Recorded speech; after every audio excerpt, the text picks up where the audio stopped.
কোন অনুদান চাই না, শুধু একটাই চাই, ওসমান হাদির অসমাপ্ত বিপ্লবকে আপনারা সমাপ্ত করবেন।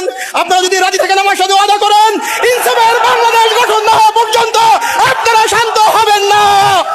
আপনারা হাদিকে ভালোবাসেন, হাদির বিচার চান, ওই শাহবাগকে ফ্যাসিবাদ মুক্ত, ভারতীয় আধিপত্যবাদ মুক্ত কায়েম করতে হলে আপনাদেরকে আন্দোলন অব্যাহত রাখতে হবে। আমি এখানে ওসমান হাদির ভাই হিসেবে আসি নাই, আমি হাদির একজন সহযোদ্ধা ছিলাম। হাদি যখন গুলিবিদ্ধ হয়েছে, একই রিকশার বাম পাশে আমি বসা ছিলাম। হাদি ডান পাশ থেকে সন্ত্রাসীদের হাতে গুলিবিদ্ধ হয়েছে। কান্না করার জন্য আমরা রাজপথে নামি নাই।